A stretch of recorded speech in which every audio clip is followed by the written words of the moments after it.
until the final bell rang. The teacher would open the door and everyone would dash out to go home. Everyone would get excited because it was the end of the day. Everyone except me.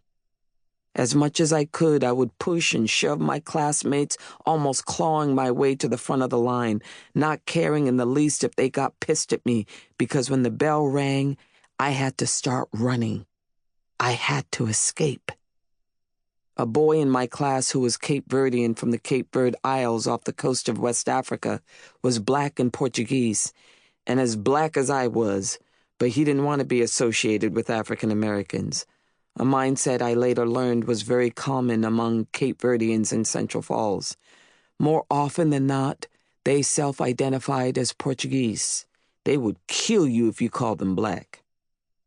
So my Portuguese classmate and 8 or 9 white boys in my class made it their daily end-of-school ritual to chase me like dogs hunting prey.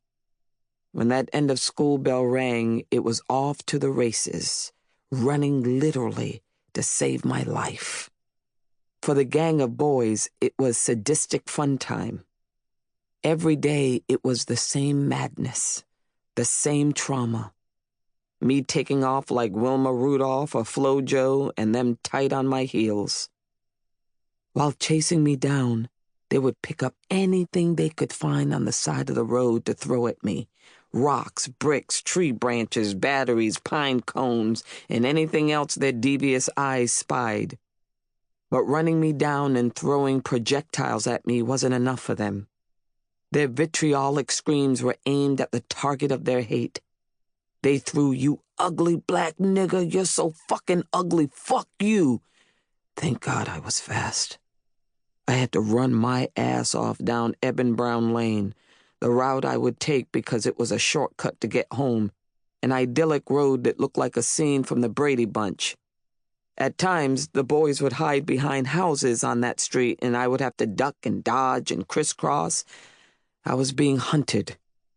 By the time I got home, I was a snot-dripping, crying mess. Every day. One day, after a snowstorm, the snow was piled so high in the streets anyone could hide behind the giant mounds that seemed to be everywhere. My shoes had huge holes on the bottoms, which meant I couldn't run fast in them because they would make my feet hurt worse than they did already. Because of this, during my daily runs for my life, I would usually take my shoes off, hold them in my hands, and run in bare feet. But with mountains of snow everywhere, I couldn't this time. As a result, they caught me. And when they did, they held my arms back and took me to their leader, the Cape Verdean boy. I don't mention names because, well, their race is way more important in telling this story. "She's ugly, black fucking nigger," he said. My heart was beating so fast I kept silently praying for someone to come and save me. And the other voices sounded around me. "What should we do with her? Yeah, you're fucking ugly. You're ugly. You're ugly." "I don't know why you're saying that to me," I pleaded to the ringleader, the Portuguese boy. "You're black too." And when I said that, everyone froze and fell deathly silent. For a split second, we were all in a movie, as all the now silent white boys looked at the Portuguese boy, eager to respond to anything he said. "You're black too," I yelled at this time, calling him by name. The gang remained silent, so quiet. He looked and looked and looked from one white boy to another, frightened and struggling to find a way to hide the truth of what I had just said. The kind of truth that's rooted in a self-hate that we would rather take to our graves. Finally, he screamed in intense anger, "Don't you ever call me fucking black. I'm not black, I'm Portuguese." And he punched me in the arm really hard.